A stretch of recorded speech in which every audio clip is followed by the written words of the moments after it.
Volvemos a la primera gráfica viendo el impacto de las niñas en el maíz. Bueno, tenemos que decir que sí, que la niña impacta, que como lo pueden ver acá, ok, están viendo, sobre todo en el último tiempo, la niña 2016, 2017, la niña 2010, la 2020, la 2021, pero también hemos tenido alguna niña más favorable, como fue la del 22, a pesar de ser tercera línea, y también hemos tenido niñas acá también favorables, este, como fueron la del 2010 y 2011. O sea, no es determinante siempre, pero bueno, si uno mira los datos negativos, donde estuvieron los rindes más bajos en general, prácticamente casi todos son niñas, ¿no?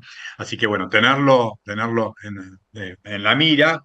Lógicamente en esa situación muchos vamos a pensar en aplicaciones más, en ir a hembras un poco más tardías, para asegurar más los pisos, y eso lo vamos a estar discutiendo ahora inmediatamente. La participación de chicharrita, yo voy a hacer bastante más, voy a hablar más de la chicharrita en nuestra zona, este, en lo que hemos visto acá, para dejar que Lucas se explaye sobre todo el complejo. Entonces, bueno, nada, la presión de chicharrita que ustedes ven en estos mapas fue muy significativa hacia las zonas más al norte, eh, y donde claramente si hay algo de materiales son sobre todo los tropicales, los que tienen buen comportamiento, que no se adaptan a nuestra región. Vamos a ver un poco qué es lo que vimos nosotros. Voy a describir lo que pasó en lotes de enfrente de Gardey, o sea, sobre la 226. Acá estamos en dos lotes, un lote sembrado el 21 de octubre y otro lote sembrado el 16 de noviembre con 7761. Estaban las dos espectaculares, muy, muy buenas, venía muy bien la condición hasta ese momento. Hay una lluvia fuerte que le pega y lo ven con viento, como lo están viendo, y ahí el lote 8, el sembrado más tarde, se inclina un poco, se encharca otro poquito, pero nada que llame demasiado la atención, salvo esta inclinación, y a partir de ahí empezó un fenómeno. eh,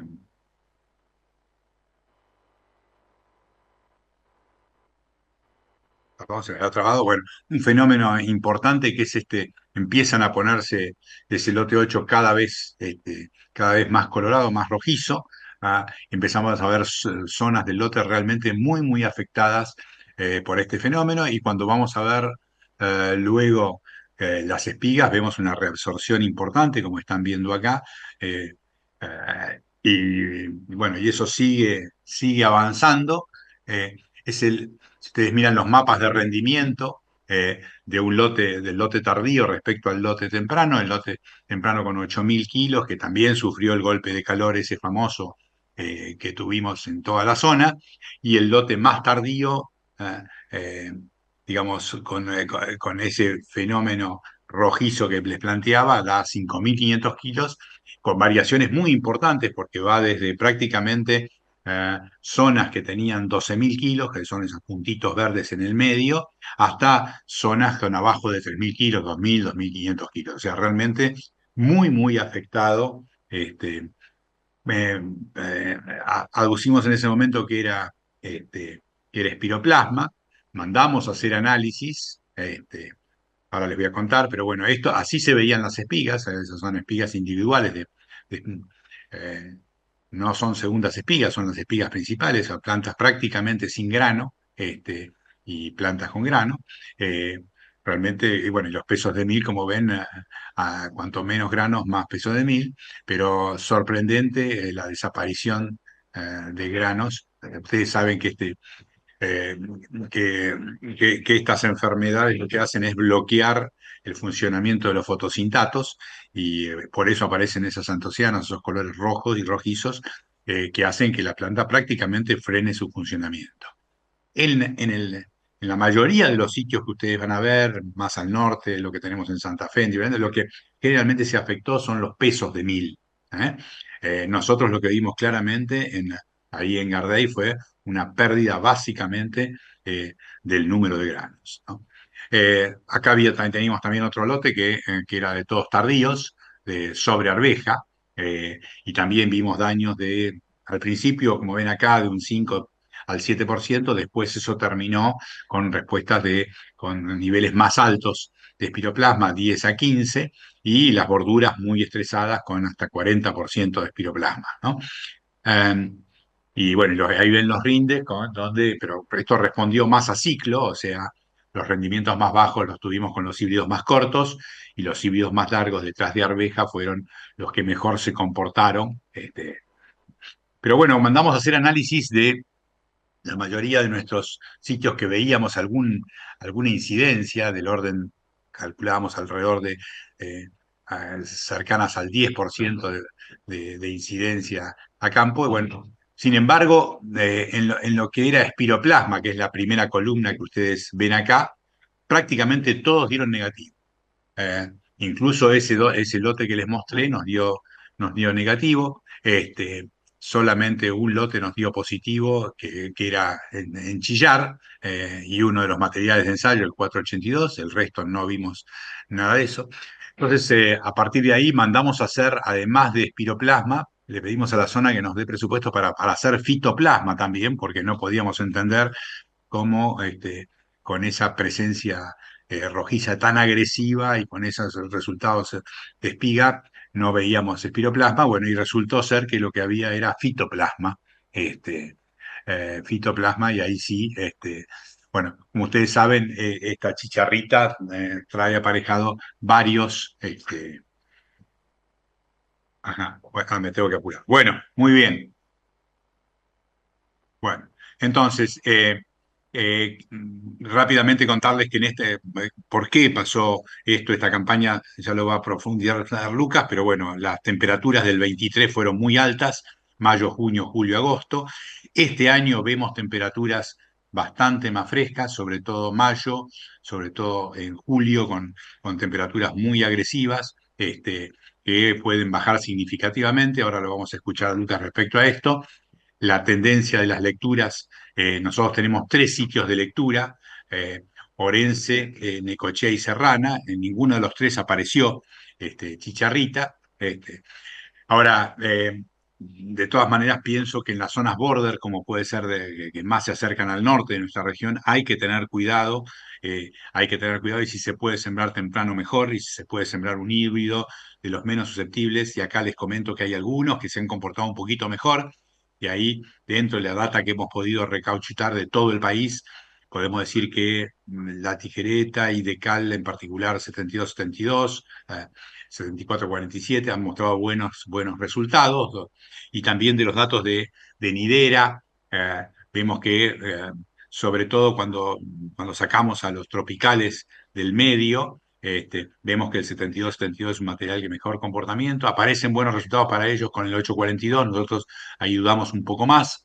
Este, pero bueno, estos son datos de la zona centro, donde ustedes están viendo los comportamientos de maíz tardío, y ustedes pueden ver que también se observa en la relación entre el achaparramiento y el rinde índice un buen comportamiento del 723 de la tijereta, 69-62, 72-72, 27-73. O sea, cuando combinamos rendimiento y achaparramiento, podemos tomar decisiones más serias. Entonces, bueno, en la zona border yo me preocuparía. Border me refiero a 226, lo más arriba de nuestra región.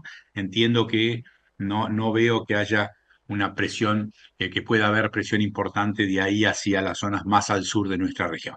También decir que los resultados de Santa Fe nos han mostrado que cuando los ataques son muy leves, ahí hay diferencia entre híbridos. Cuando los ataques son muy altos, prácticamente las diferencias desaparecen. Bueno, voy a dejar los temas profilácticos como los insecticidas y las combinaciones. Simplemente decir que, bueno, hay que estar muy atentos, y si la situación lo amerita y aparecen cambios en lo que estamos viendo con las tendencias, las aplicaciones de insecticidas, incluso en semilla, debieran ser tomadas en serio para las fechas tardías en las zonas border, y también las combinaciones de insecticidas en 2 hojas, 3 hojas, 2 hojas, 5 hojas, en el periodo inicial, sobre todo hasta las 4 o 5 hojas, para tratar de limitar el ataque de esta enfermedad. Muy bien. El otro tema que pasó a nivel país es la ruptura del evento víspera para Cogollero, que para los que están también más al norte, tenganlo en cuenta, o sea, estamos con situaciones, solamente está funcionando por ahora Tricepta y el PW Ultra, todo lo que es eh, Cogollero con víspera, se vino abajo prácticamente del 22 al 23, lo pueden ver en los ensayos de zona norte, como de tener valores muy bajos en el 22-23, se volvió a no diferenciar del resto de del cine evento en la última campaña, ¿no? Y ahora sí vamos a la zona en particular en lo que hace a los rendimientos. Y acá este trabajo es muy importante porque lo que nos muestra es quién gana, temprana o tardía, en cada uno de los barrios. Y acá les muestro lo que es Necochea Profundo. En Necochea Profundo, fíjense, las barras indican, es la diferencia entre temprana y tardía. O sea, cuando la barra es para arriba, quiere decir que la temprana gana. ¿Ah? Y en cuantos, por ejemplo, en los Nogales en el 2016-17 tuvimos 2.700 kilos más con las siembras tempranas. Temprana llamamos a mediados de octubre y tardía a partir de mediados de noviembre hacia atrás, ¿no?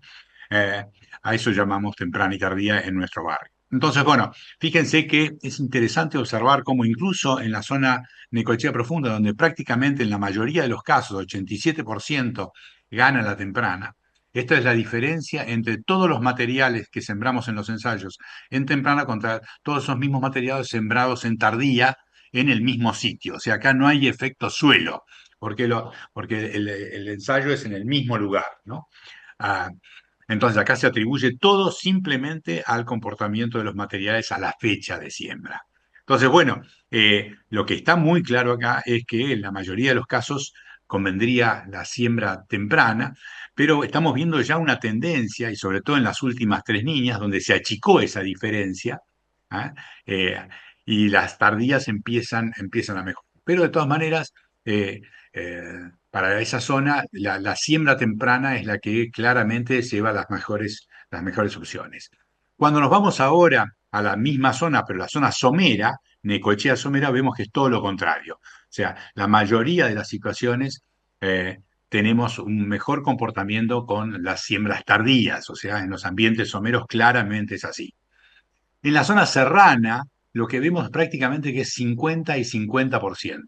Estamos hablando de serrana profunda, serrana somero también iría más atrasada. Pero serrana profunda estamos viendo este comportamiento 50-50. Pero hay que decir que desde el 2020 en adelante ha ganado siempre la tardía. O sea que ha habido siempre, está bien, tuvimos las tres niñas y el último año un niño, pero ese niño tuvo una condición de temperatura muy alta que en particular le pegó más fuerte, además de la piedra, le pegó más fuerte a las siembras tempranas, ¿no? Bueno, y en Tres Arroyos en general, nuevamente vemos que prácticamente la mayoría de los casos, incluso en desarrollos profundos, son favorables a las siembras tardías, lo cual hace que prácticamente toda la siembra hoy esté siendo en Tres Arroyos de siembras más tardías. Ahora, hay que reflexionar entonces en las zonas border, como yo decía, donde podemos tener más riesgo, como fue en ese caso de Gardey, y en esas zonas estaríamos recomendando, en la medida que haya agua en los perfiles, que hoy la hay, tratar de hacer siembras tempranas, a pesar de que nos da 50-50 para serrana profundo, ahí nos inclinaríamos, a pesar de estar en niña, como tenemos agua abajo, y ese riesgo puede, según si la chicharrita empieza a aparecer en nuestras trampas, hasta hoy, en las tres observaciones que hemos hecho no han aparecido, pero hay que seguir monitoreando. Si llega a aparecer algún indicio, sería deseable asegurar a través de la siembra temprana y, ah, y, y, por supuesto, de esta manera tratar de mitigar un poco el riesgo de chicharrita. Muy bien, ahora vamos a los híbridos más sembrados. El 77-61 tiene el 31% del área de maíz de primera, ah, y el 77-84 el 11% y 27-38 el 10%. 79-21 viene creciendo, hoy con el 7%. Todavía estos datos son bastante preliminares porque tenemos muy poca superficie eh, evaluada. Para el maíz tardío estamos hablando, bueno, el 72-20, 27-38 y nuevamente el 77-61. Eh, muy bien. cuando vemos la curva de fechas de siembra y de rendimiento del año pasado es bastante curiosa. Hay muy buenos resultados, incluso llegando a los 14.000 kilos en Necochea, maíces tempranos, en fechas del 20 de octubre. Luego cae, hay una tendencia a la caída del rendimiento hasta el 20 de noviembre y vuelve a subir de alguna manera en tardía, con rendimientos incluso de vuelta que llegan hasta los 11.000, 12.000 kilos en fechas muy tardías, que estamos hablando del 15 de diciembre, que eso se explica solamente en el escenario de un año donde las heladas no existieron. ¿Mm? Por eso no es para tomarlo como idiotipo, pero hay que mencionarlo porque realmente es lo que ocurrió. Vamos a los híbridos. Bueno, arranco por una síntesis del 2022, del año 2022, con idea de que ustedes vean cuáles fueron, ah, ya en el 2022, el Stein, el 9741, y el 2773, el 870 y el 7220 tuvieron las mejores performances. Y es para retener, y bueno, lo que nos pasó en ese año en particular es que nuestro material de cabecera, nuestro material, digamos, de referencia, que fue el 7761, que venía con una historia muy buena, se nos cayó a un índice 95 promedio.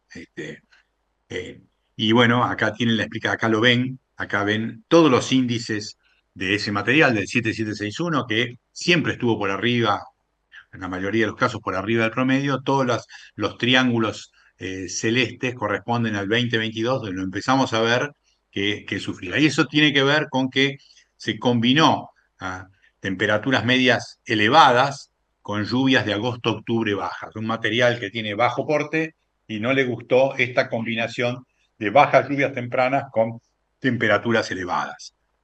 Eh, el último año tuvimos un pico muy fuerte para todos los barrios, Balcarce, Azul, Tandil, Desarrollos, Miramar y La Dulce, un pico muy elevado, como lo están viendo ahí, de temperaturas que se acercó, pasó los 35 grados en algunos sitios como Miramar o La Dulce, llegando a los 40 grados.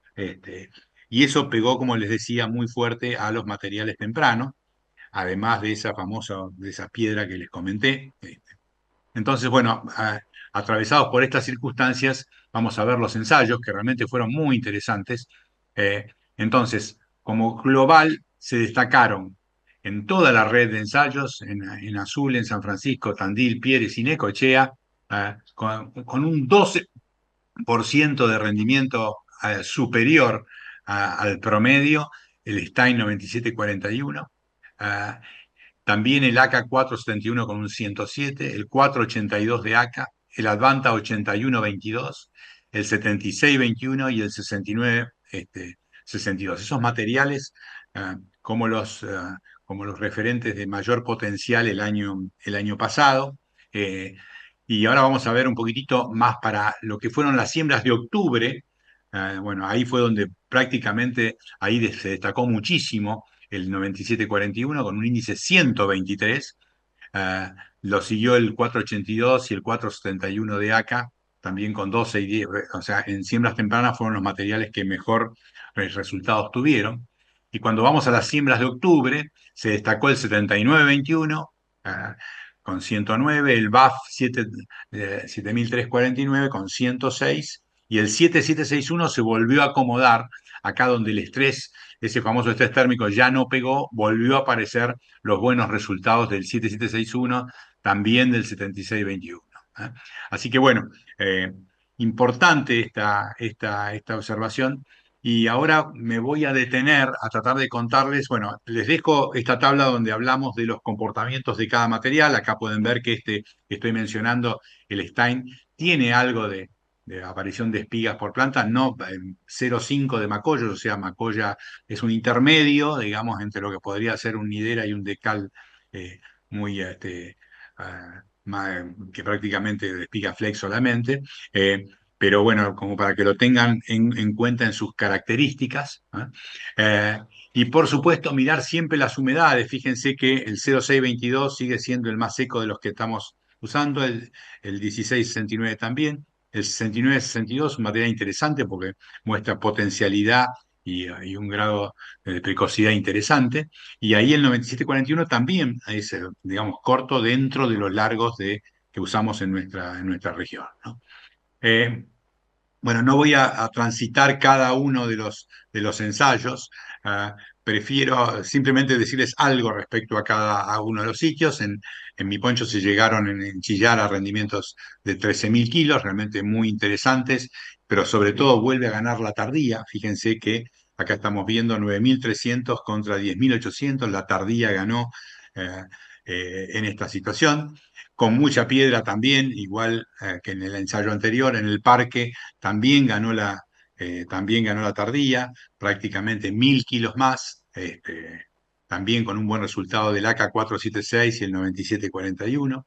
Eh, en los Nogales vimos el 842 con fitoplasma, ganó nuevamente el Stein con 13.700 kilos en temprana.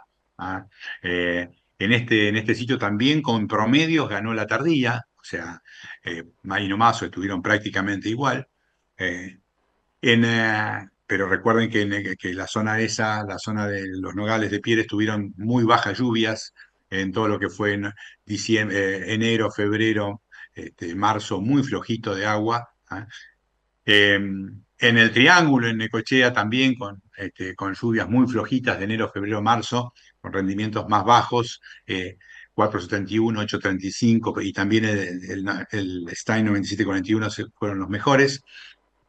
Cuando nos vamos a San Francisco de Belloc, ahí levantaron los rendimientos, también gana la tardía, bueno, acá con resultados importantes, prácticamente 1.300 kilos más, llegando el 7761, se volvió a destacar en lo que es Tres Arroyos, junto con el 482, y acá les mostramos la síntesis, digamos, eh, para 4 años, ¿ah? De toda la zona serrana.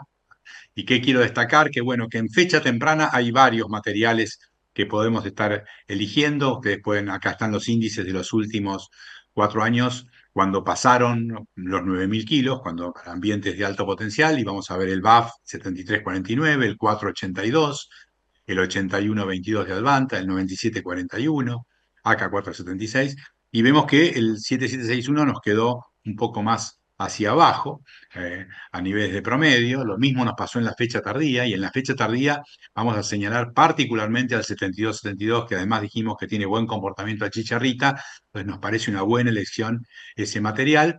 76-21 bien, pero no tiene tan buen comportamiento a chicharrita, como alternativa para tardía, con resultados ya de 4 años, que nos parece muy interesante esta síntesis de historia. Cuando nos vamos a los ambientes de menos de 9.000 kilos, nuevamente el 9741, 8122, 2738 se comportan bien, y en la fecha tardía vuelve a aparecer el 2738 y el 7761. Ahora nos mudamos a Necochea, en los ambientes profundos, vuelve a ganar el Stein 9741 y el Illinois 799, con muy consistentes resultados, ¿ah? 19 y 33% de aumento de rinde, realmente muy interesante para fecha temprana. Y en fecha tardía también el Stein anda muy bien, 79-21 lo acompaña, 482 y y el Brevano 84-21. Y finalmente, cuando vamos a San Francisco de Belloc, ya estamos en Tres Arroyos no se desbancó al 7761, que sigue siendo la estrella. Fíjense, con resultados de los últimos 4 años, como sigue siendo en temprana el 7761, acompañado por el 2743 de CPS, el BAF del 344, pero también en tardía vuelve a mostrar el mismo excelente comportamiento del 7761, con el SPS y el 842 siguiéndolo de cerca. Pero realmente en estos lugares el 7761 sigue mostrando un muy buen resultado. Y cuando vamos a Vilela, no quisimos mostrar resultados de un solo año, porque los rendimientos del último año fueron bastante flojos. Vilela, fíjense que tenemos un año de 8.000, otro año de 4.500, esto es Dorrego, 8.000, otro año de 4.500, otro de 9.000, otro de 4.000, se alternan los años buenos con los malos. Este año tuvimos que cerrar muy tarde porque tuvimos problemas. ¿Qué nos pasó, Fer, en Vilela? Se sembró tarde por el granizo, se El, tuvo que el- resembrar el todo y se granizo sembró nos tarde. borró el experimento y tuvimos que sembrar de vuelta con lo cual por eso tenemos estos rendimientos de 4.500 kilos. Eh, pero bueno, se sigue manteniendo muy bien en estos 4 años el 7761 y aparece el 2743, 2773 y el 9741 como alternativas interesantes eh, para esa condición. Entonces, nos queda ahora discutir un poquito qué pasa con las estructuras. Y acá, fíjense, hemos hecho ensayos en cada una de las localidades, mostrando 30.000 plantas, 60.000 plantas, 85.000 plantas y llegamos hasta 120.000 plantas e incluso un modelo de 80.000 pero sembradas a 35. Bueno, ¿qué se observa? Cuando hablamos del 7761, nos muestra primero que prácticamente entre 30 y 85.000 plantas no vimos diferencias en los rendimientos. Por supuesto que si estamos esperando 14.000 kilos, vamos a levantar un poquito la densidad arriba, vamos a estar más cerca de 50, 60.000 plantas, pero muestra la enorme versatilidad de este material en condiciones de baja densidad. Y la otra cosa interesante muestra que en estas condiciones, para estos niveles, ya tendríamos que ir a un modelo, porque modelo amarillo, como es ahí, que es 250 menos X con 20 de azufre y con zinc, que nos está permitiendo más de 2.000 kilos más, lo cual se paga perfectamente. Y esto es el segundo año que nos muestra mi Poncho, así que vamos a hablar con el dueño del campo para que se ponga, porque evidentemente en los ambientes positivos, cuando llueve, la condición de nutrición es muy importante. Con el 7208, con el 7208 estamos viendo que hace falta un poco más de densidad, como siempre decimos, de cal exige un poquitito más de densidad, de 30.000 a 60.000, pero en 60.000 nuevamente planea muy bien y anda muy bien el material, expresándose muy bien.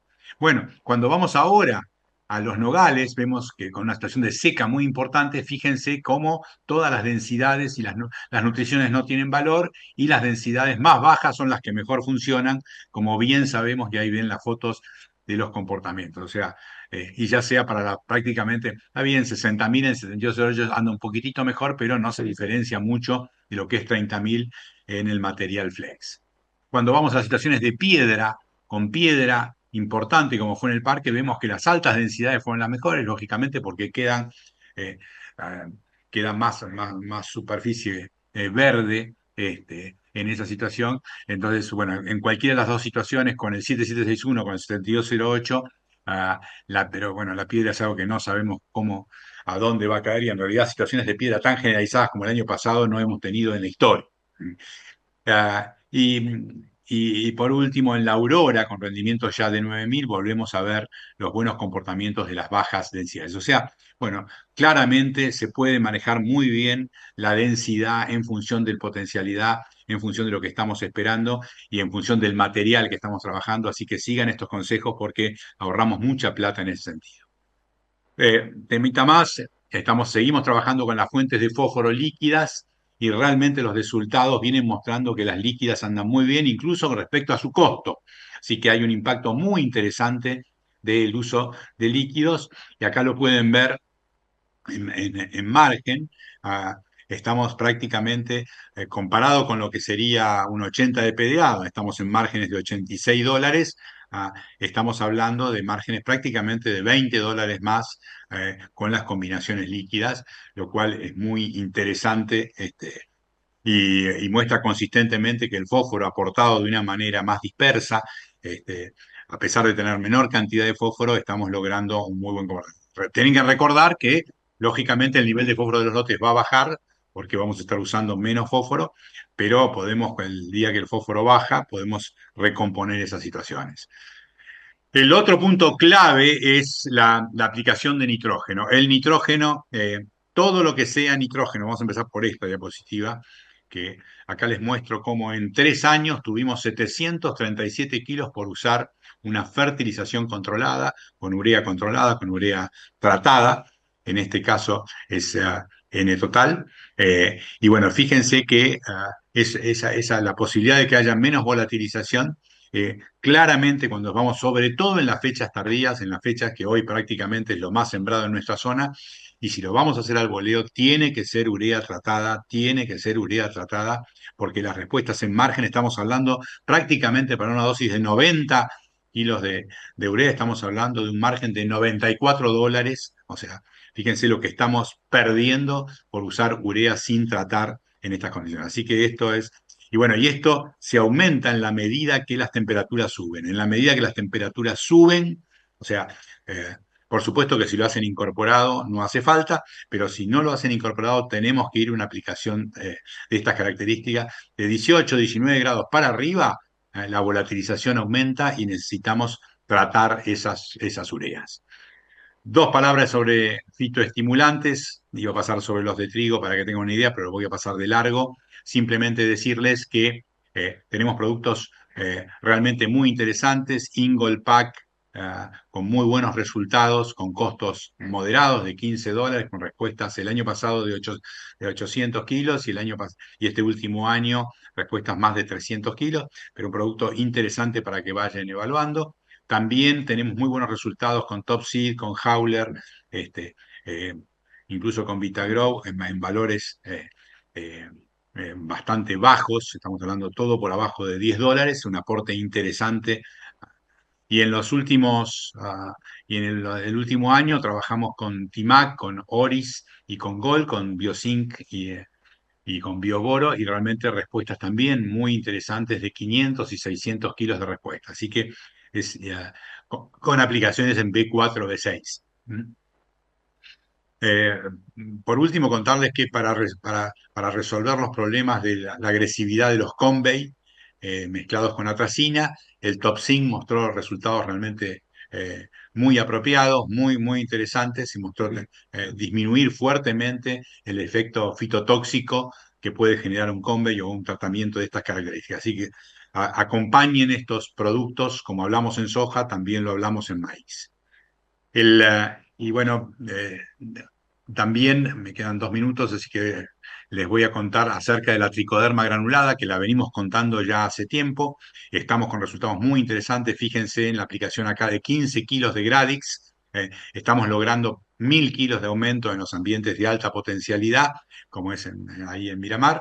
Ah, realmente muy interesante. Saben que la tricoderma, particularmente en maíz, donde no queremos tocar la semilla para entonces, la posibilidad de usar esta tricoderma en granulado es una oportunidad muy interesante para levantar también los rendimientos en maíz. Con respecto a Utrilla, hemos trabajado también en dosis de 150 menos X y 250 menos X, que lo vemos muy bien en fina. En gruesa no le hemos visto resultados en pieles de 250, 350 kilos, pero no ha explotado como esperábamos. El resultado no deja de ser interesante, eh, pero bueno, puede estar un poquito eh, afectado por la situación de la seca en los nogales, pero incluso en mi poncho tampoco hemos logrado aumentos tan importantes. Pero bueno, hay aumentos. Y vamos a seguirlo trabajando para ver cómo mejorar esto. En el caso de FINA lo vemos como una herramienta realmente muy buena, eh, y, nos parece que en FINA lo estamos estudiando muchas bacterias fijadoras con esa idea. En el caso de maíz tenemos que seguir profundizando porque los datos son de menor cuantía. Y termino con Roya y potencial. No se olviden, como decía el Diego, de que la ecofisiología no se mancha y que si tenemos ambientes de arriba de 10.000 kilos, la respuesta a Roya puede llegar a ser de arriba de 1.000 kilos. Entonces, tengan estén muy atentos a que en las fechas tardías no aparezca Roya. Si aparece Roya, no se discute en ambientes de alto potencial. ¿Ah? Así que préstenle mucha atención, si no el Diego se va a enojar. Bueno, y termino con los resultados de los short corn.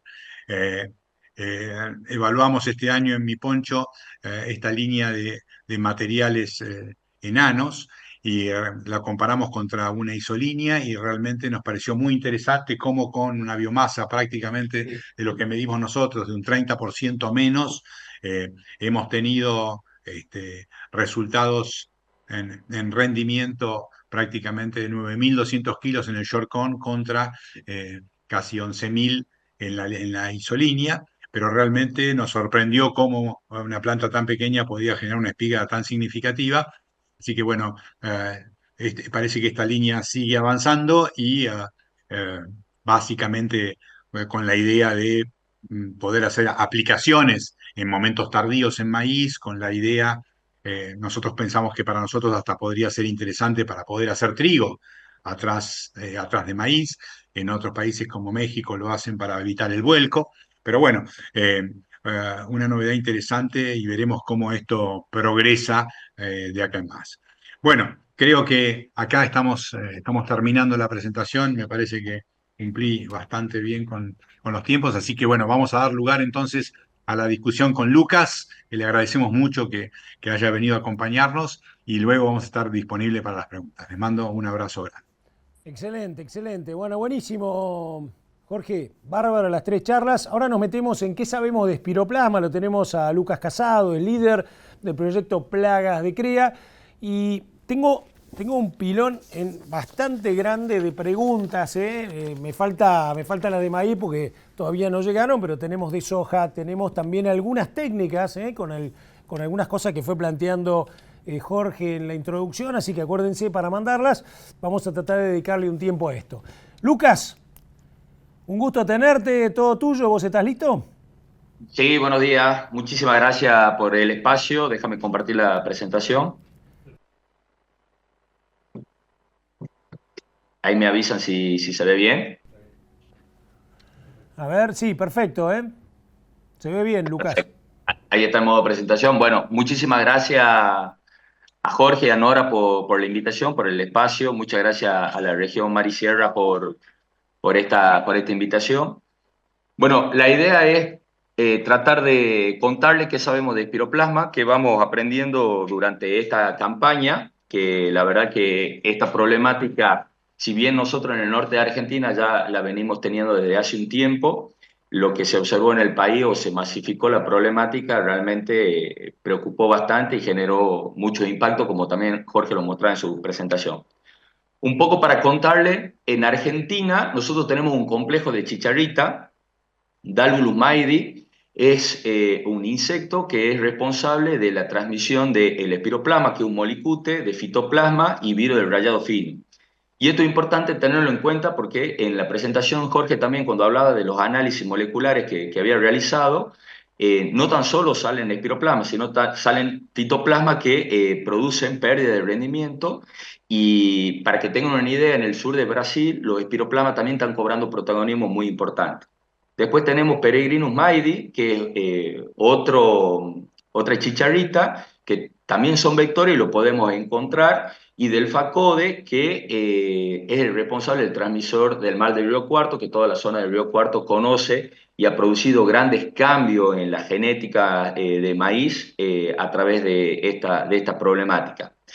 Bueno, todo esto son insectos vectores y muchas veces el daño más importante que realizan no tan solo es el daño directo, sino el daño indirecto por la transmisión de estas problemáticas que se traducen en pérdidas muy significativas de rendimiento. Algo para tener en cuenta, siempre nos consultan si todas las chicharritas que vemos en el maíz son dálvulos. Sabemos que no. La gran mayoría, o hay, dependiendo en qué zona se encuentre, pero hay una proporción muy alta de Dalvulus maidi. Pero algunas características que pueden ver son esas máculas de color negro a la par de los ojos, que son características. Dalvulus maidi tiene esas manchas que cuando ustedes la ven con una lupa, ¿se acuerdan de esas lupas chiquitas para ver roya, por ejemplo, en soja? Fácilmente son distinguibles o con un celular, con una muy buena cámara, haciendo un zoom, se pueden ver y pueden identificar. Son de color amarillo crema, pero en el invierno o en esta etapa, en el otoño o en el invierno, muchas veces son de color oscura, propio de ese cambio por las bajas temperaturas que se van adaptando, se van envejeciendo también estos insectos. El abdomen es más corto que las alas y tienen ese color crema característico o amarillento las alas. Esto también es muy relevante, que este insecto tiene una relación 5-1 entre macho y hembra y hace referencia a la potencialidad del daño que tiene esta problemática. Hay muchas hembras en el sistema con relación a los machos y son las encargadas obviamente de oviponer y dejar la descendencia. Otra cosa que también nos consulta con frecuencia, si Dalvulus maidi puede alimentarse de otras gramíneas o de otros cultivos. Sabemos que esta especie tiene preferencia y se alimenta, o sea, su cultivo en el cual se alimenta y se reproduce es el maíz y el teosinte, que es el maíz de origen del maíz que hoy disponemos. Pero no se desarrolla y no se alimenta de otros cultivos. Muchas veces nos llegan consultas que lo ven en avena, lo ven en trigo, lo ven en garbanzo, lo ven en vicia, en otros cultivos de servicio, y sin embargo, ¿qué es lo que están haciendo ahí? Están los insectos protegiéndose o pueden estar tomando agua, pero no se alimentan de otros cultivos que no sean el maíz. Para que tengan una idea, el ciclo de vida son muy cortos de estos bichos. Pueden tener 5 generaciones al año entre noviembre y mayo. Los huevos, como ya les voy a mostrar una imagen, los colocan en el en vez de la hoja. De ahí pasan por 5 estadios ninfales y luego el adulto. Estos adultos son muy longevos, que en la época de verano pueden vivir entre 45 y 70 días, pero en la época de otoño e invierno o en esta época pueden llegar a vivir entre 90 a 120 días. Por eso la importancia de que en muchos lugares se habla de los vacíos sanitarios para evitar que estos insectos prosperen o bajar la población de lo mismo y también la eliminación de guachos, que ya lo vamos a ver más adelante. Bueno, acá pueden ver los huevos, la hembra los coloca de manera individual, pueden tener una gran capacidad de oviposición y tienen una alta viabilidad. Las ninfas pasan por 5 estadios ninfales y son móviles y se encuentran en el en vez de la hoja. Esto también es un dato no menor. ¿Por qué? Porque muchas veces cuando realizamos alguna aplicación de insecticida, pensamos que controlamos a los adultos, pero del otro lado hay una gran población de ninfas que rápidamente pasan a adultos y son los que empiezan a ocupar protagonismo en el sistema. Algunas características de los adultos: se protegen en el cogollo, son muy móviles, tienen una gran capacidad de migración, y esta movilidad la tienen que tener en cuenta porque a la hora de monitorear, si ustedes van a las 11, 12 del mediodía o en las horas de mayor calor, estos insectos tienen mucha actividad. Las mejores horas para el monitoreo o el conteo de estas problemáticas son temprano, 6, 7 de la mañana, porque ahí están mucho más quietos, protegidos en el cogollo, o en las horas de la tarde donde también tienen mayor quietud. Y eso también le da un indicio que en el momento que tengan que tomar una decisión de control química son los momentos de mejor exposición de la plaga. Otra particularidad que tienen que los adultos son atraídos a plantas enfermas, a plantas de color amarillo. Por eso en nuestra red nacional también una de las metodologías para el monitoreo de esto es las trampas de color amarillo, porque tienen una atracción los bichos hacia ese color. Los adultos infectados, sobre todo las hembras, son más longevas, también tienen más tolerancia a las condiciones ambientales. Un poco también hoy en la presentación Jorge mostraba lo que había sido marzo, el calor de fines de febrero y marzo.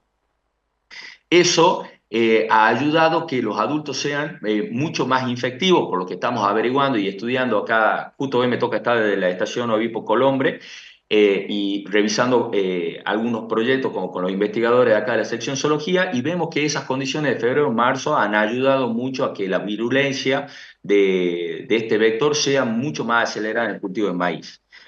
Y otra cuestión que tienen los adultos, que al ser infectados se reducen los intares larvales, o sea que aquellos individuos que contraen la enfermedad, que a ellos no les produce ningún problema, pero sí les produce una modificación en los tiempos de su desarrollo, de los estadios por los cuales atraviesan. Son mucho más rápidos, cumplen más rápido su ciclo de vida.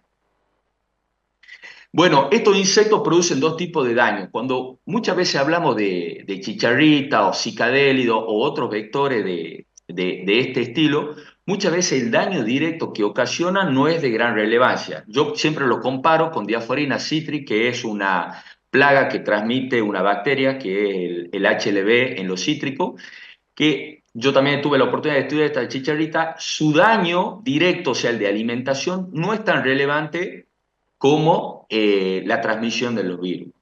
Situación distinta pasa con Dalbergus maidi. Su daño directo es responsable de un 15 o un 20% del rendimiento. Y eso también lo estamos viendo en la zona, sobre todo en el NOA, donde la presión de Dalbergus no fue tan importante como en otras áreas. Sin embargo, las pérdidas de rendimiento son importantes. Y esto se debe a que el daño de alimentación, porque tiene un aparato picador suctor, por la presión que tiene es muy elevada, y además ese daño produce un daño indirecto, que es el que vemos, que es la formación de fumagina, que eso disminuye el índice de área foliar y nos pasaba a nosotros en la zona que en marzo veíamos nuestros maíces que ya estaban en choclo, lo veíamos relativamente bien y a la semana, 10 días, empezaron a cambiar de color. Pero lo que ya notábamos en ese momento de fines de febrero, marzo, que había mucha fumagina en las hojas bajeras y eso produjo un envejecimiento acelerado de la planta.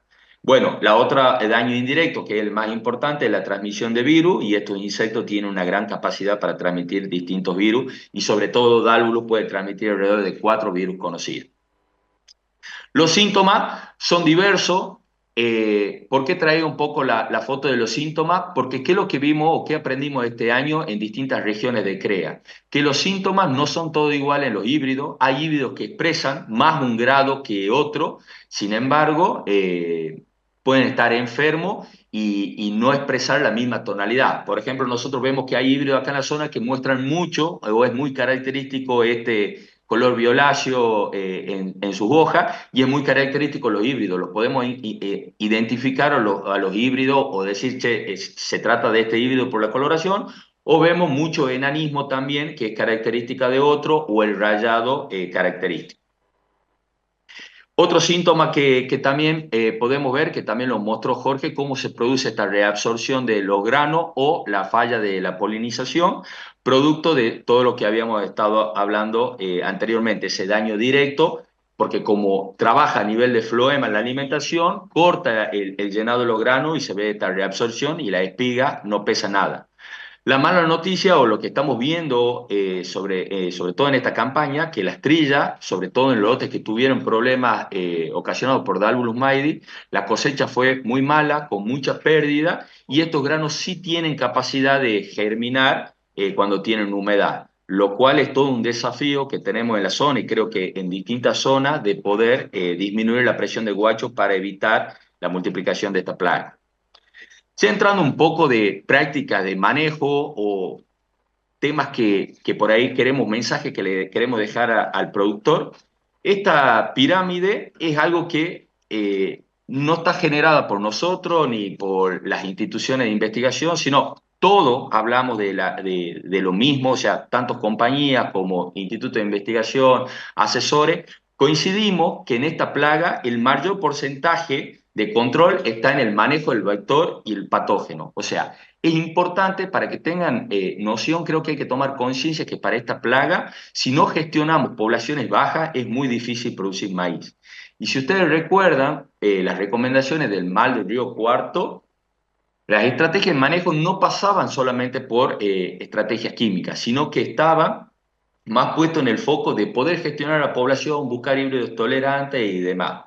Bueno, en Dálvulus, ¿qué estamos aprendiendo? Y también lo vemos en países vecinos como en Brasil o en Paraguay, que lo más importante es reducir la producción de maíz guacho, el vacío sanitario, porque ese trayecto de 90 días ayuda a que el insecto no tenga alimentación y se pueda morir por inanición, y el monitoreo regional. Ustedes saben que estamos en un proyecto bien ambicioso a nivel nacional, como CREA aportando más del 50% de los sitios, más de 200 sitios. Recién Jorge también nombraba qué sitios tenían presente él en su región, y la verdad que esto nos va a generar mucha información sobre la temática.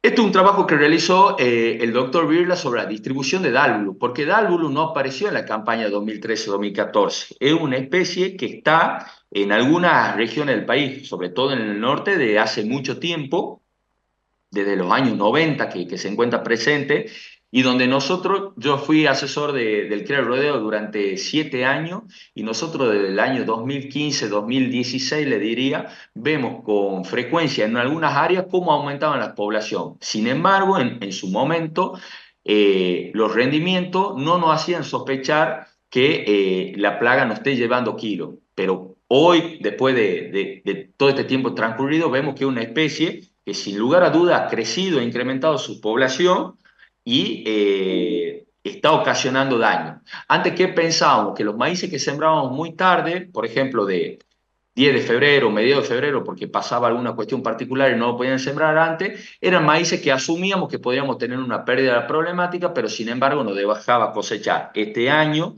en muchas zonas, maíces sembrados en fecha no llegaron al término ni se cosecharon. Para que tengan una idea, en la zona de ustedes está presente dábulos, se encuentran insectos, pero la tendencia, como acá lo muestra en el mapa, es baja, o sea, es baja la frecuencia de la especie, o se podría esperar baja frecuencia. Bueno, contarle un poco de la red, trayendo a colación el mapa que les mostraba recién.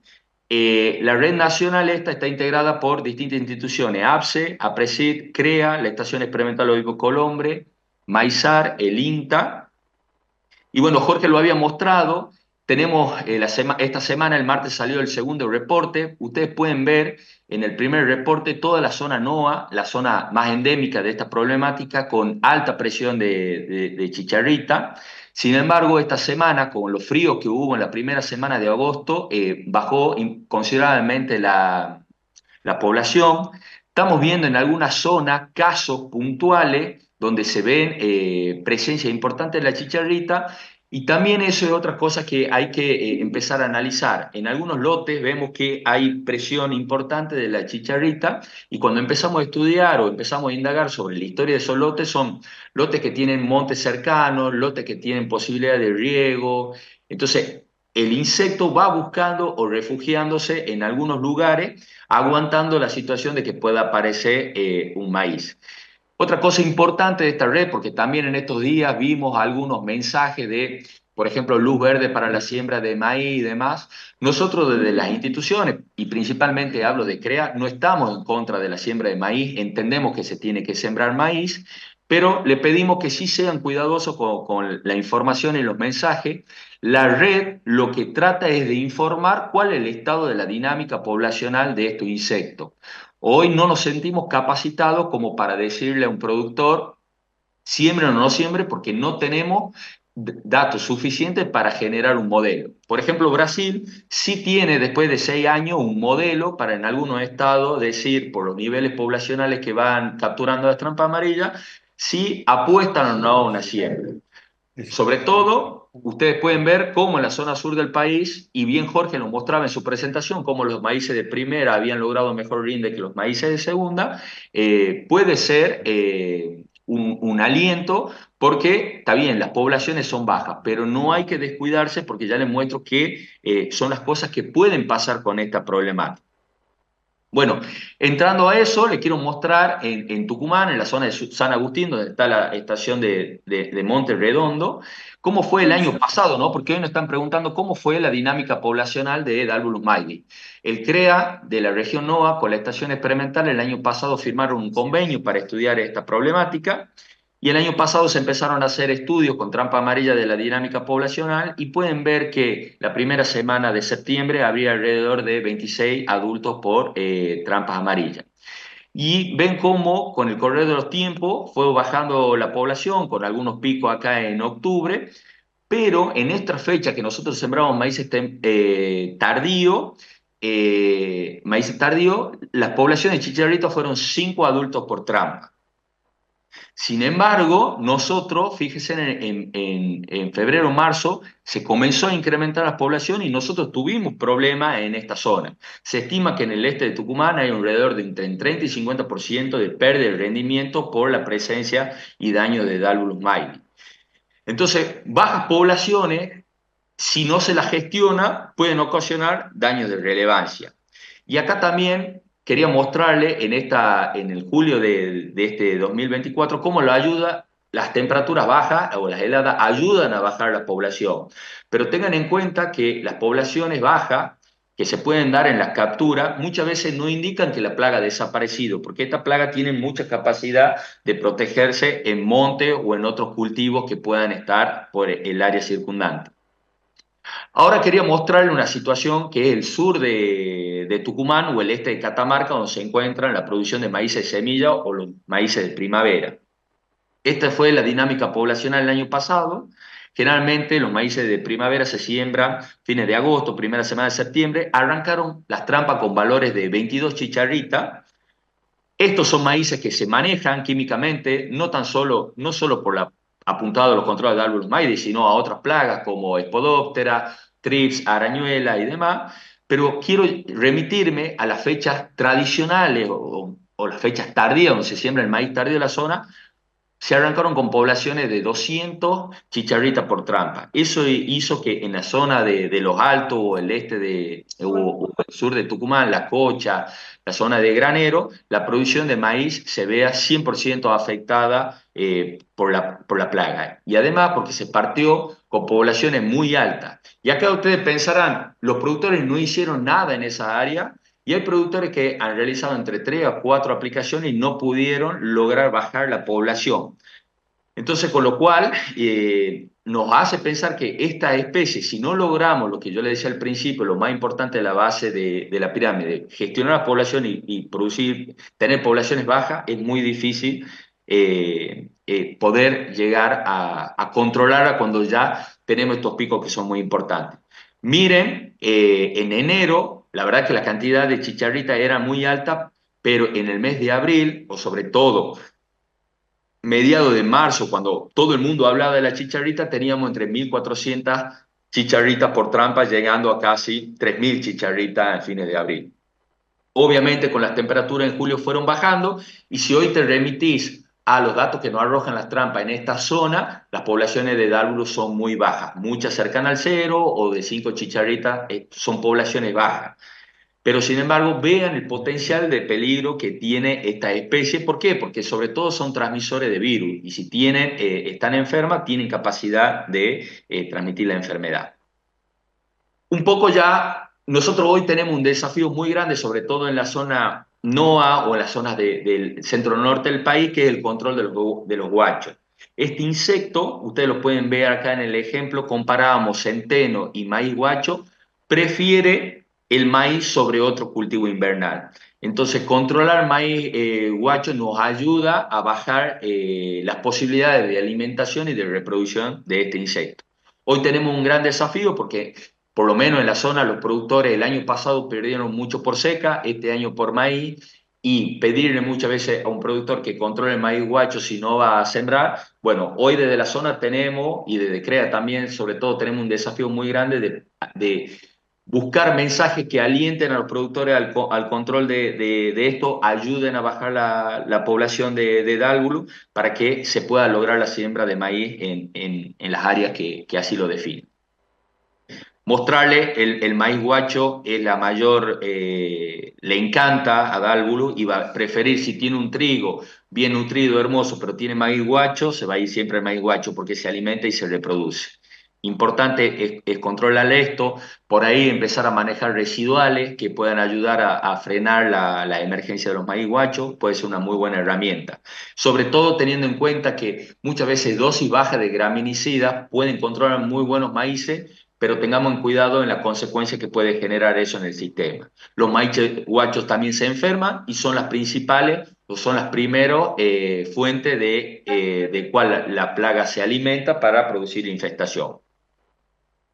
Entrando ya a otra práctica cultural que puede ayudar a disminuir la presión de dálvulos son los híbridos, es otra herramienta que contribuyen, fecha de siembra y monitoreo a campo. Vemos que hay híbridos que son tolerantes y hay híbridos que son susceptibles. Entonces hay que poner foco, sobre todo en las redes, como mostraba Jorge. Hay muchas regiones CREA que hicieron sus evaluaciones, al igual que Jorge mostraba, clasificaron los híbridos dependiendo en grado de daño para poder hacer una selección más acorde de los híbridos. Y ustedes pueden ver en febrero de 2024 en la zona de Los Altos había híbridos que se lo ve tolerante y híbridos que son muy susceptibles, que no llegaron a producir. Miren esta misma situación, cómo va avanzando la enfermedad, incluso en los tolerantes. Las plantas, si bien son tolerantes, pero no son inmunes a la problemática, el daño directo existe, la fumagina existe y contribuye también a la merma de rendimiento.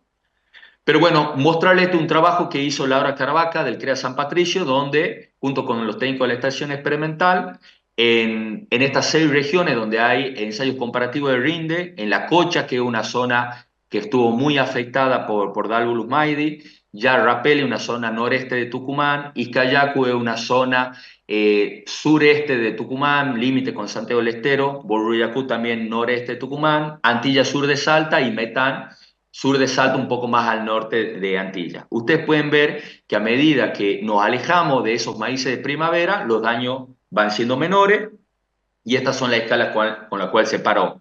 Algunos ejemplos, en el ensayo comparativo del RINDE, el CREA San Patricio había evaluado más de 19 materiales, pero me concentré en los 19 que se repetían en toda la zona. Ustedes pueden ver que hay distintos niveles de clasificación, los híbridos responden de distinta manera y también los rendimientos van variando de acuerdo a la susceptibilidad de los mismos. ¿Qué le quiero mostrar o qué le quiero mandar o le quería mostrar con este mensaje? Que no, los híbridos muchas veces pueden ser susceptibles en algunas áreas o expresar más daño en algunas áreas, pero en otras que tienen menos presión tienen mejor comportamiento. O sea, esto era Salta, en la zona de metal, mucho más alejado de la producción de esos maíces de primavera, Burruyacu, una zona intermedia, pero miren la zona de los altos. Todos los híbridos, incluso los que se comportan en algunos ambientes más tolerantes, tienen presión o daño por parte de esta problemática.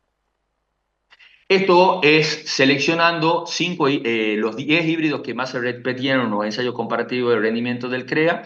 Estos son los que expresaron un mejor rendimiento.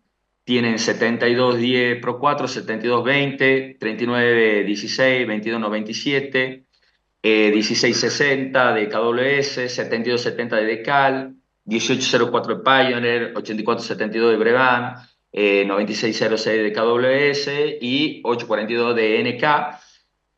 Pero sin embargo, cuando ustedes lo analizan en cada región, depende en dónde lo analicen, tiene ese comportamiento, ¿no? Bueno, el resultado era de 5 zonas muy distintas y este era como el top 10 de los híbridos que más rindieron de los ensayos que realizó el CREA San Patricio. Ya entrando al final a las estrategias químicas, Jorge había nombrado algo de los tratamientos de semilla. Hay muchos productores que están con intenciones de retratar la semilla o están pidiendo que la semilla venga retratada. Las dosis de tiametoxan, imida o clotenidin que puede venir la semilla ya tratada son bajas para el control de Dalbulus maidi y las dosis que se registran en Brasil son mucho más elevadas que la que tenemos hoy acá. Pero acá hay un mensaje muy importante. Cuando vayan a retratar la semilla, nosotros con la gente de la estación experimental realizamos unos ensayos donde elegimos 15 híbridos y retratamos la semilla con imida, tiametoxan y clotenidin. O sea, retratamos la semilla, que abrimos las bolsas y retratamos esa semilla. ¿Qué es lo que podemos ver? Y evaluamos entre 7 a 16 días después del recurado y a los 112 a 152 días después del recurado. ¿Qué estamos viendo y cuál es el mensaje que le quiero dejar? Por ahí no quiero que se pongan en detalle de los híbridos, que hay insecticidas como el imidacloprid que a las dosis incrementadas pueden afectar el pH de la semilla. Pero eso también está por híbrido. O sea, no todos los híbridos se comportan de la misma manera. Entonces, si toman la decisión de retratar, hagan pruebas, manden al laboratorio, evalúen cuál es el impacto que puede tener ese retratado, porque las dosis esas altas están afectando el pH. Sobre todo lo vimos en estos 14 híbridos, en algunos híbridos para imidacloprid. O sea que hay híbridos que tienen tolerancia a esas dosis y hay híbridos que les pega más y pueden tener falla en la emergencia de cultivo.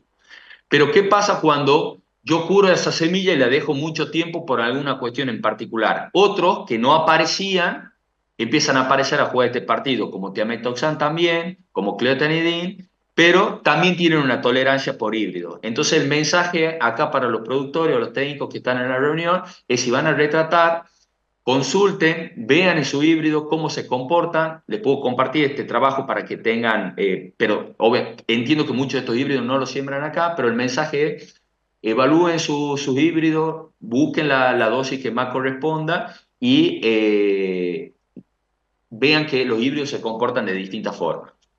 Ahora entrando a aplicaciones de campo, porque la duda está, che, ¿cómo gestionamos este insectos con poblaciones de insectos, con aplicaciones de insecticidas? ¿Qué es lo que observamos? Que cuando tenemos poblaciones altas, ¿cómo se comportan los híbridos? Ustedes pueden tener acá un ejemplo en la zona del este de Catamarca.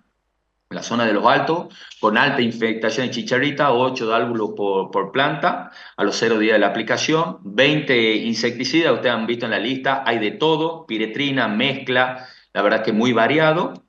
¿Qué es lo que observamos? Que a los 3 días, todos están por arriba del testigo. Disculpen, ay, me he quedado. Siguiente. Y que solo hay algunos, como este 9 y este 20, han mantenido las poblaciones casi los mismos valores, pero no estamos viendo eficacias que estamos acostumbrados a ver de los insecticidas en otros insectos. Y miran a los 11 días, están muy o sea, siguen siendo altas de los valores iniciales. Tienen una merma con respecto a los 3 días, pero siguen con valores altos. Y eso es lo que por ahí la semana pasada, hace 2 semanas, la semana pasada cuando fue a Presid, Mauricio Panizzi de Brasil decía que ellos están teniendo eficacia entre un 50 a un 60%. O sea, los insecticidas son un complemento, pero tenemos que sacarnos el chip de que nos dan la seguridad que por lo menos los que están disponibles hoy en el mercado, como nos dan los insecticidas para otra problemática. Y ustedes dirán, che, pero no funcionan los insecticidas. Si yo pongo una chicharrita, nosotros tenemos esa experiencia, si ponemos las chicharritas con distintos activos y las ponemos en contacto directo haciendo un protocolo del aire, obtenemos eficacia de control muy buena. A los 30 minutos y a los 60 minutos obtenemos eficacias muy altas. Pero ¿qué es lo que pasa? Nosotros a nivel campo estamos teniendo migraciones constantemente. Y pienso en otra cosa, esta chicharrita le encantan las plantas chicas de maíz. Entonces, por ejemplo, pongan este escenario. Yo siembro mi maíz de primavera, que cuando siembro mi maíz tardío, mi maíz primavera ya está, por ejemplo, en choclo. Todas las chicharritas que puedan estar en el maíz y que por ahí no le ha generado un gran impacto, se va a ir al maíz que está chiquito, porque le gustan los maíces pequeños o los maíces tiernos. Eso muchas veces hace incrementar las poblaciones y es muy difícil de poder gestionar poblaciones altas con insecticidas. Bueno, ya para terminar, quería agradecerle especialmente a la región NOA y a la estación experimental que vienen realizando un trabajo extraordinario para esta problemática. Así que bueno, y a la región Marisierra por la invitación y poder hacer visible lo que desde el proyecto Plaga estamos haciendo. Impecable, excelente, excelente. Lucas, muchísimas gracias. Como sé que tenés un evento ahora, te hago algunas preguntas a vos y después sigo con Jorge. Dalvulus maidis, ¿puede hospedarse o alimentarse en otras gramíneas? Mirá, hay unos trabajos que la otra vez nos comentaba Emilio Satorre, que hay que profundizarlo un poco más, que había algunos registros en algunas braquiarias o panicum que podían llegar a ser posibles reservorios de la especie. Sin embargo, cuando vos buscas otras literaturas, solo reportan al maíz, al teosinte, como los cultivos para alimentarse y reproducirse. Yo hoy te diría que lo que estamos viendo nosotros, que el maíz es la principal fuente de alimentación, el insecto lo prefiere, si vos tenés distintas gramíneas, siempre lo va a preferir al maíz, incluso en lotes que vengan del rastrojo de maíz, si están algunas otras malezas, por ejemplo, que haya rama negra o cardo y los insectos puedan estar protegidos ahí, cuando nacen esos maíces guachos, vos los encontrás protegidos en el maíz guacho. Entonces, hoy te diría que el maíz guacho o el maíz es el principal hospedero para esta plaga. Excelente, va otra. La planta guacha que se genera de una espiga afectada, ¿es peligrosa solo por proveer alimentación o está también afectada por el virus? O sea, la planta por sí sola, o sea, por ejemplo, no lo puede transmitir el espiroplasma a través del polen, tiene que ser a través de un vector, que en este caso el insecto. Esa planta guacha no nace enferma, la enferma el insecto, pero la planta que está ahí es fuente porque como cambia de color, cambia de ese color verde amarillento, todos los insectos sanos lo empieza a traer y se empieza a enfermar. Y son las primeras generaciones que van haciendo para luego enfermar. Bien, ¿qué distancia vuela la chicharrita? ¿Sirve el control individual del productor Si dentro de la zona los vecinos no lo hacen, esta me parece que es clave, ¿no? Porque La verdad que esta es una plaga que nos pone un desafío muy grande como productor. Todo lo que haga yo, el mejor híbrido que elija, el mejor insecticida que pueda existir en el mercado, puedo hacer 10 aplicaciones, pero si mis vecinos, si la región no toma conciencia de esto, es muy difícil manejarla. Yo creo que, por ejemplo, nosotros trabajando desde CREA con esta red nacional, que nos unimos junto a otras instituciones para generar la información, lo vemos como el desafío muy grande de poder unir distintos actores para buscar un fin común, ¿no?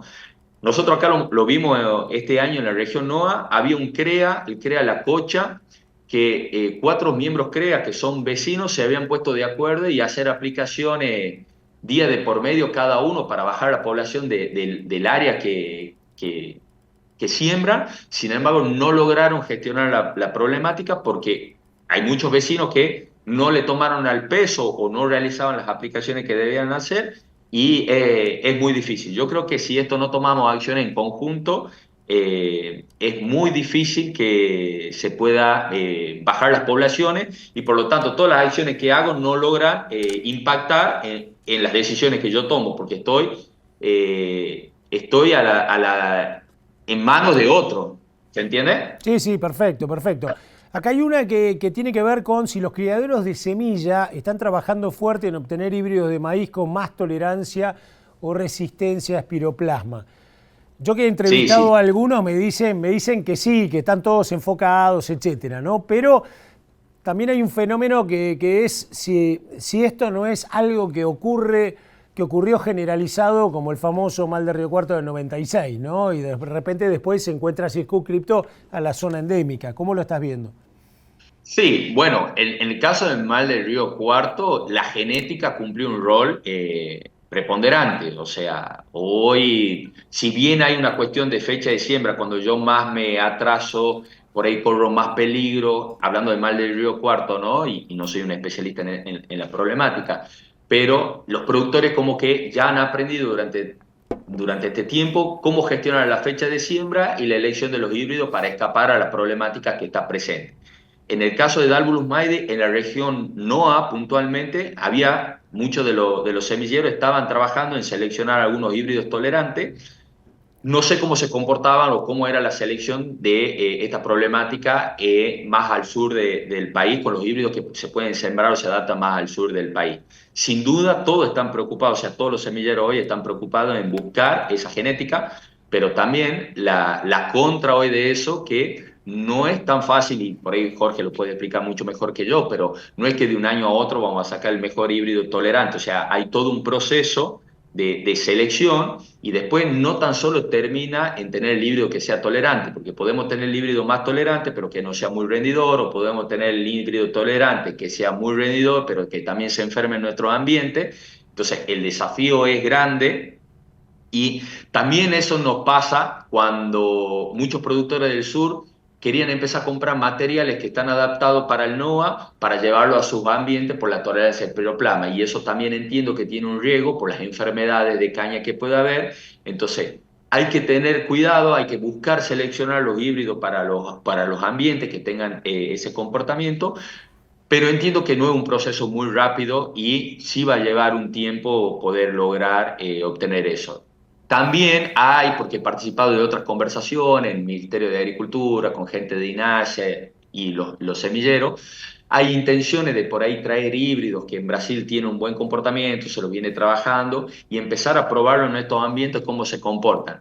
Pero hoy creo que para la campaña que se avecina, lo que vamos a disponer son de lo que tenemos, más algunas pruebas preliminares, y que esta campaña también se va a generar mucha información relevante para el que viene, ¿no? Creo que va a ser una campaña de mucho aprendizaje con esta problemática. Bien, Lucas, te hago la última, y esta tiene que ver un poco con, esta te la hago yo a su vez de todo lo que hablaste, y me parece que es clave porque se hablaba un poco de que la zona más complicada siempre es el norte. Viste que se dividió en 3 regiones: norte, región de transición norte-sur, Sí. región núcleo sur y norte. Entonces yo te pregunto, ¿cómo están dadas las condiciones hoy en el norte? Lo que estamos viendo ya prácticamente entrando en septiembre. versus la campaña 2023. ¿A vos te da la sensación que puede haber una correlación positiva para que pueda afectar en transición y sur? ¿O al contrario, quedarnos un poquito más tranquilos hasta ahora? ¿Cómo la ves? Mirá, si yo me remito al trabajo del doctor Birla, que él ha estudiado para las distintas, ha hecho distintos grados de acuerdo a las latitudes, cuál es la concentración de la especie, diría que me tendría que remitir eso, que las probabilidades de la especie, sobre todo más al sur del país, son bajas. Pero ¿qué es lo que pasa? Hoy creo que al haber observado lo que ha pasado, la potencialidad que tiene la plaga, nos pone en alerta. No es una plaga que podamos decir no le doy importancia y la dejo pasar por alto, porque vemos los niveles. Vos fijate, en la presentación mía yo te mostraba que en septiembre en la zona de los altos, con 22 chicharritas por planta, en abril llegamos a 3.000. Entonces es una plaga que tiene un potencial importante de daño. Aparte después pasa otra cosa con los insectos. Cuando vos tenés poblaciones muy elevadas un año, las plagas no desaparecen de un año para el otro, copian durante un año una X cantidad de población que puede ser menor que la anterior, pero no desaparecen de golpe. Entonces yo creo que el desafío hoy es, no podemos dejar librado al azar el monitoreo en nuestro campo. Es buenísimo seguir las trampas amarillas o la red de monitoreo que pueda tener el INTA o los INTA de la zona. Toda la información que se pueda generar de cómo viene la dinámica de población, creo que lo tienen que tener en consideración a la hora de tomar la decisión. También todos estos datos que mostraba Jorge de mayor tolerancia de algunos híbridos, tratar de poner los híbridos más tolerantes, no sembrar híbridos susceptibles, porque muchas veces estos insectos, esos híbridos susceptibles, los insectos tienen mucha preferencia, entonces te perjudica mucho más esa elección. Entonces yo creo que esta especie es una especie que le gusta el subtrópico, o sea, le gusta el calor, le gusta su temperatura, pero sin embargo tiene capacidad de adaptarse. Ustedes han visto en la noticia también, recientemente se han detectado incrementos en Estados Unidos, antes estaba muy en una área muy pegada a México, donde esta plaga existe desde hace mucho en México. Imagínense, nació con el maíz en México esta especie, pero bueno, nos pone ese desafío de, che, no es para volverse loco, pero sí es para alertarse, seguirla, estudiarla, elegir bien, controlar cuando haya que controlarla y bueno, sobre todo poner mucho foco en tratar de bajar las poblaciones, controlar los guachos, no tener muchos periodos de siembra.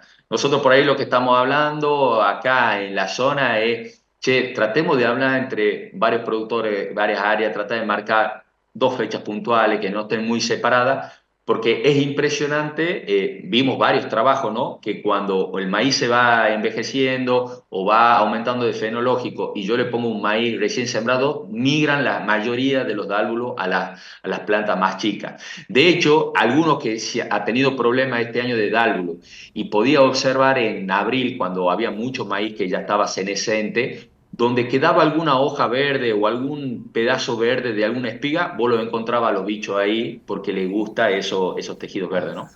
Impecable, impecable. Lucas, te dejamos libre, sabemos que tenés que estar en una reunión, si querés estar un ratito más. Ahora nos vamos a ir con George a trabajar un poco maíz. Primero así seguimos un poco con la tónica y después nos vamos con soja y girasol. Lucas, muchísimas gracias. Muchísimas gracias a ustedes por la invitación, ¿no? Gracias Jorge y saludos a Nora. Excelente. Y a todos. Gracias, Luca. Muy bueno. Lucas Casado, líder del proyecto Plagas de Crea. Bueno, Máster, acá estamos de nuevo los dos, ¿eh? Los dos firmes acá junto al pueblo. Che, Máster, te tiro algunas específicas. Hay una que vino, pero claro, está más orientada, me parece, a otras zonas, ¿no? Dice si vos pensás que puede haber menos maíz que seguirá sorgo. Me parece que va a ser difícil en la zona, ¿no? Me parece que es más probable que si se vaya girasol. Pero ¿alguna reflexión respecto a esto? Si puede haber menos maíz y cuál sería el cambio. Sí, bueno, esa migración la hemos visto en Santa Fe. En Santa Fe estamos tomando decisiones fuertes respecto a sorgo para las fechas tardías, o sea, creció mucho el sorgo. No veo la presión en nuestra zona como para tomar ese tipo de decisiones. Además, la realidad es que nosotros en los potenciales que estamos, el sorgo no compite tanto en esa situación. Claro. Hay una para Así que lo acompañar pienso mucho. una para acompañar lo que estás diciendo, porque algo estás hablando de eso, dice, ¿cómo estás viendo el impacto de Chicharrita vos en la región? No, yo creo que yo mostré el ejemplo, casi te diría, no voy a decir el único, pero, o sea, porque hubo situaciones así, pero pequeñas en general. No puedo hablar de algo generalizado, pero sí tengo que mostrar, me pareció importante mostrar ejemplos, digamos, de que cuando te agarras sos pollo. Claro. Y que no, y sin mucho antecedente, sin que haya, o sea, nos agarró completamente desmunidos, ¿viste? O sea, sin esperarlo en absoluto, y sin que haya una condición que vos digas que ese cultivo sufrió una cosa muy terrible, ¿no? Apenas un poquito, algo bastante natural. O sea, se sabe esto de que son sensibles, o sea, el material se vuelve, en la medida que el material sufre alguna eventualidad, se vuelve más susceptible, ¿no? Así que no lo veo como una cuestión generalizada, pero creo que hay que estar muy atentos en toda la zona border, o sea, me refiero a todo el límite norte de nuestra región, es donde veo que hay que defenderse de alguna manera o priorizar siembras tempranas o eventualmente si hago tardías, mirar el tema de los insecticidas, revisar el tema de los insecticidas y los híbridos. Ok. Bueno, acá hay una que ya prácticamente la estás respondiendo, que es cuál sería una mejor estrategia, zona sudeste, adelantar fecha de siembra con híbridos ciclo más largos, teóricamente menos tolerantes, o fecha tardía con híbridos cortos, menos tolerantes. No, fecha es clave, o sea, fecha es clave. O sea, si vos querés defenderte, anda a fecha. Anda a la fecha temprana. Por supuesto que en este escenario de niña, algunos pueden pensar, bueno, me estoy arriesgando, a- pero bueno, la solución, la fecha hace que, digamos que si hay algún efecto, sea un efecto pequeño, o sea, no, y con los híbridos que usamos, con las madureces que usamos, no tendríamos problemas y ahí no habría que elegir material en función de chicharrita. En la tardía sí. Ok. Si voy a tardía, sí, tengo que elegir, como bien decía, los materiales menos susceptibles y si es posible agregarles algo más de insecticida, teniendo en cuenta, digamos, en lo posible que venga tratado del semillero y después, bueno, si a 2 hojas veo que hay bichitis, que si los encuentro, Mm. empiezo en 2 hojas, a la semana hacer aplicaciones de insecticidas, no hay mucha solución.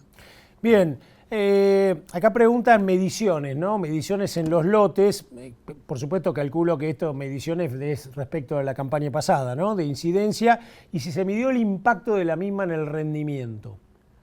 Y acá Sí, yo te sí, sí. agregaría, dentro de lo que es la región, no sé si pienso a lo mejor la zona costera por ahí menos afectada, la zona más norte sí o no, ¿cómo es? No.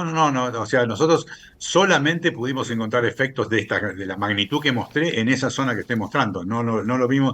O sea, no, puedo decirte que de repente el 842 en el ensayo de John lo vimos un poquito afectado y que dio fitoplasma, pero no puedo asegurar de que el daño, que el rendimiento, digamos, que haya sido algo consistente en un grupo de materiales, ¿no? O Ok, sea, no, como situación puntual, como situaciones de gravedad, yo me cuidaría todos los que estamos cerca de la 226 al norte, ahí dando vuelta en esos barrios, ahí prestaría atención. El resto, y bueno, estaremos atentos, pero no estoy tomando decisiones en función de eso. perfecto. Peco Repeto, gran amigo, dice, un placer como siempre escucharte, Jorge, teniendo en cuenta el comportamiento tan estable del maíz tardío a partir de las nuevas tecnologías. Ante estas perspectivas, Niña, ¿sería una buena opción cambiar soja de gran inestabilidad en años Niña por maíz tardío? Te dejó pensando el Eh, Peco. sí, gran amigo. Este, Mira, mm, la realidad es que yo insisto con la idea de que tenemos que hacer participar a todos los enanos en este circo. O sea, eh, si bien yo mostraba la inestabilidad de la soja en los años niña, también tenés un montón de años niña que la soja le va bien. O sea, y estamos viendo una tendencia, vaya a saber si esto sigue así, en los últimos años con atrasos de los fríos. Entonces, no sería contundente. O sea, yo no creo que hay que repartir, creo que el maíz en fecha tardía es una buena alternativa, sé que él está en muchas zonas que están cerca de la 226, yo no andaría jodiendo demasiado con fechas tardías en gran escala por el riesgo de chicharrita y ahí habrá que seguir las trampas y todo. Así que sería muy equilibrado, o sea, no... la- lo único que te puedo decir es que las hojas, claramente las hojas de segunda son niños, o sea, en niños siempre eso es 100%. Las demás cosas son bastante moderadas y la verdad que si haces soja con las recomendaciones que estamos dando de cuidar la nutrición y qué sé yo, quizás puedas tener buenos resultados también. O sea, no soy contundente en los datos de por niña sacar soja.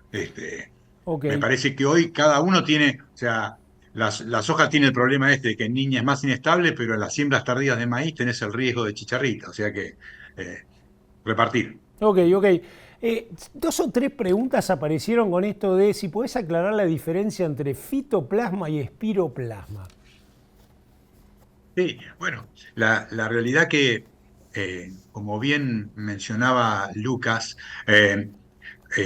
la chicharrita tiene, transmite cuatro cosas.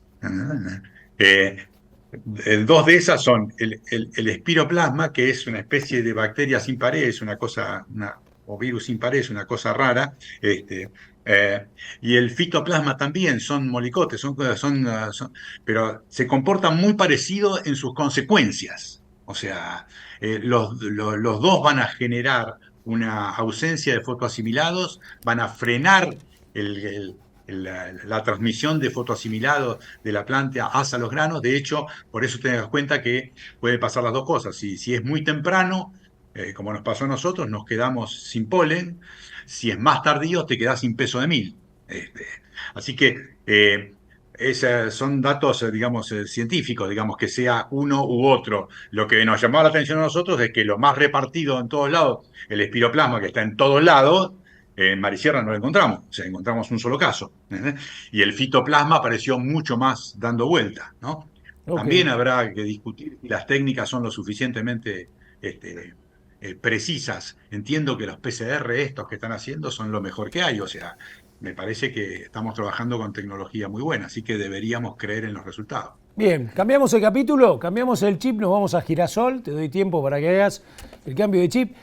En lotes costeros que han tenido Fomopsis, ¿cuántos años hay que dejar de hacer girasol para achicar los riesgos? Eso pregunta José.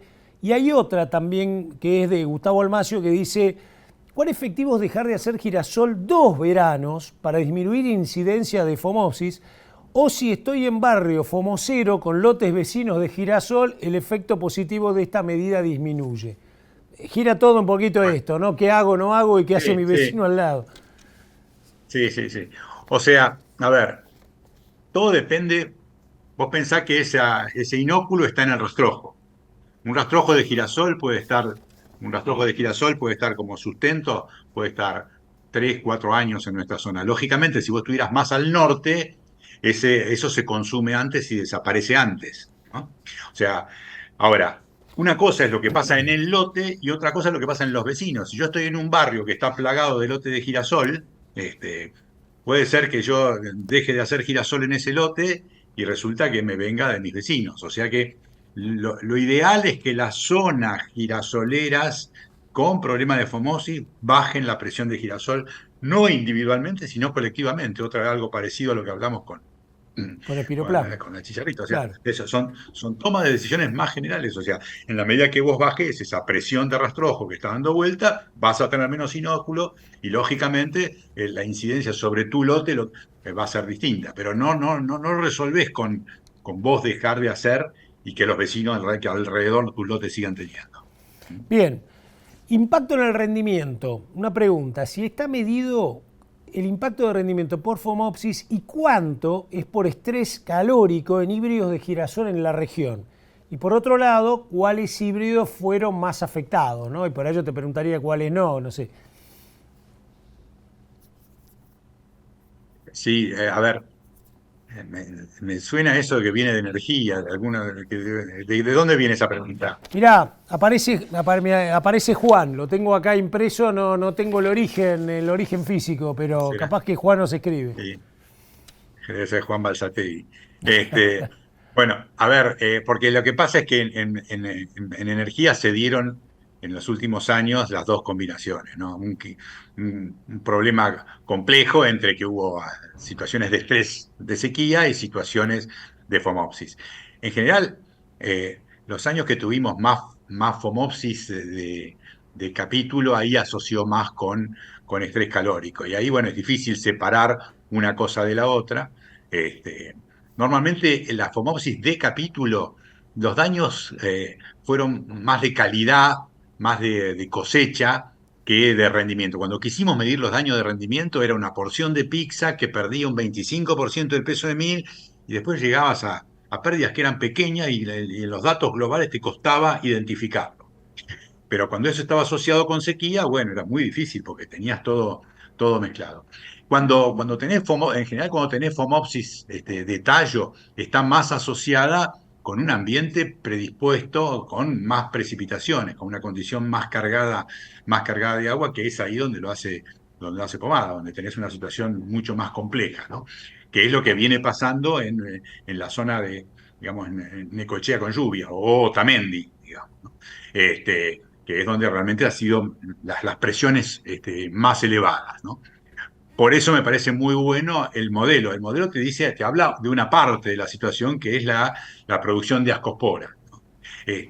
Pero bueno, es cierto lo que plantean, ¿no? O sea, cuando empiezan las confusiones de efectos, que aparece el daño calórico mezclado con daños con presencias de la enfermedad, es muy difícil poder aislar exactamente. Pero obligatoriamente la fomopsis está en el capítulo y está sobre todo en ataques de tallos con pesos muy fuertes sobre el sistema. De hecho, como yo les mencionaba, desde que apareció fomopsis, los 3.000, desde 3.000 para arriba, ni en foto, ¿no? O sea que claramente hay una pérdida, yo te diría que de fomopsis que está globalmente, zonalmente, estamos en el orden estábamos en 3.500, pasamos a 2.400. O Oh, sea, ahí tenés pega. la evaluación de la pérdida. Bien, vamos a soja, un par de preguntas más y ya te dejamos libre. Viendo el impacto favorable que mencionás de soja con nitrógeno, ya sea vía urea o dando en la tecla con la doble inoculación y producto, ¿has notado también lo mismo en rotaciones que incluyen a la vicia? Esto lo pregunta Tomás Apiola. Sí, sí, sí, sí, sí, sí, sí. Sí, bueno, los resultados nuestros donde más tengo resultados de vicia soja, porque también para que estas cosas se expresen tiene que haber rendimiento. En nuestra zona, con la soja puede tener resultados medio complicados en esto, Mm. sobre todo cuando le pones una vicia que por ahí te consume agua. Pero en Santa Fe lo tenemos muy medido el impacto de vicia soja o arveja soja. O sea, cuando pones cualquiera de estos bichos que aportan nitrógeno, el otro cultivo, si no hay factores limitantes, explota. O sea, está recontra claro. Este, por eso, por eso yo vengo insistiendo que nuestro problema en el sur, que es de temperatura, es también de nitrógeno. O sea, eh, porque cuando resolvés el tema temperatura con un año cálido, seguís teniendo problemas de nitrógeno. O sea que tiene que haber la inoculación tiene que cambiar, tenemos que volver a ponernos las pilas. En realidad, te voy a decir lo que siento. Eh, el país sojero, Sí. como consecuencia del crecimiento de la soja, abandonó la seriedad de la inoculación en soja. Entonces empezamos a tratar la semilla de soja con coadyuvantes, fungicidas 1, fungicida 2, fungicida 3, coadyuvante 4. O sea, lo cargamos de cosas y el inoculante iba ahí como. ¿Por qué? Porque la mayoría de los sitios tenían mucha presión de soja y había Rhizobium nativo dando vuelta que quedaba. Entonces, el impacto de las inoculaciones pasaba a ser muy pequeño. Bueno, y hoy a la vuelta de la historia nos damos cuenta que los ambientes donde la soja no tiene esa historia tan presente, y donde el impacto de la nodulación no es positivo, o sea, no, se quedó atrás. Entonces hay que volverlo a atacar seriamente. Ok, Por eso digo volver al signo, qué volver al signo, volver al signo. qué buen punto. ¿Tenés experiencia con el inoculante con factores NOD? Por ejemplo, Es Nitragin ese. Optimize 2. Bueno, factores no, bueno, han habido distintos, porque distintas generaciones, pero bueno, el Signum es eso, es factores NOD. Ok, O sea, de lo que estoy hablando es justamente de esa, de esa, de esa tecnología. bien. Va otra. ¿Cuál sería para vos la causa por la cual los productores en general se resisten a usar fósforo líquido en la siembra, atento a los múltiples beneficios que esto brinda? Que dicho en cristiano porque es una paja, por eso, porque lógicamente eh, estás acostumbrado a llamar por teléfono, viene el mionca, tú, ¿viste? O sea, es un commodity, ¿verdad? Lo otro, tenés que tener el tanque, tenés que tener el equipo, pero bueno, los productores, yo digo, cuando se lo presento a los pools, esta opinión me sacan nadando, o sea, no, porque no les divierte, porque para la estructura de un pool es difícil manejar eso, pero para un productor particular que tiene una buena estructura a campo, puede ser una gran solución, porque además puede empezar a agregar con ese líquido otras cosas, biológicos, puede hacer un montón de cosas que hoy no podemos hacer. Así que en realidad es una cuestión de complejidad y de simplicidad, ¿no? Nada más. Ahora, el que se acostumbró y el que ya lo desarrolló está conforme, o sea, le encuentra la solución. Sí, tienen que tener en cuenta que, por supuesto que tenés un mercado mucho más limitado a quien vos le comprás un fertilizante que es importante. Entonces, eso es un factor, si querés, que al productor lo tiene medio, no le divierte tanto. Pero la realidad es que como funcionamiento, yo te diría que hasta yo lo miro también como pensador del todo, ¿no? O sea, Ujú. estás gastando 3 veces menos fósforo. Estás gastando 3 veces menos fósforo en un nutriente que no tiene reposición. O sea, que no tiene reposición, me refiero a nivel global. O sea, Claro. salvo la basura, salvo los mares, o sea, están las minas y punto. O sea, realmente es interesantísimo. Yo digo, ¿cómo coño puede ser que las empresas de fertilizantes no se ocupen de esto? No hagan, cómo no los obligan a estas empresas a que vayan por este lado desde lo ambiental? Es un cambio, un paradigma enorme. Y después entiendo, es porque no es negocio, porque para una empresa de commodities el negocio es otro, ¿no? Pero la realidad es que como eficiencia del nutriente es impresionante. Impecable, George. Bueno, muchísimas gracias. 3 horas y media estuvimos. Mirá, arrancamos a las 8 en punto. Excelente, excelente tus 3 charlas. En realidad 4, ¿no? Porque la introducción también tiene un valor enorme. Casi diría son 4 charlas en uno solo. Así que bueno, en nombre de todos los que están viendo, te mando un fuerte aplauso y no sé si querés cerrar con algún mensaje. No, solamente que lo escuchen con mucha atención a Dieguito, eh, que creo que es un tema que hay que pensarlo muy bien, es un año difícil y que seguramente él nos va a dar ideas interesantes. Y bueno, para agradecerle sobre todo a todo el equipo de trabajo, a los miembros CREA, a todos los que todos los días nos ayudan a llevar adelante esta enorme red de investigación, a los asesores, a la coordinación de la zona, y bueno, a Vice Caizague, a Cameron, a Gaulan, a todos estos que todo el tiempo están dejándola toda para hacer de esta zona un lugar de referencia. Muchas gracias. Excelente, excelente. Gracias, Jorge. Muchísimas gracias.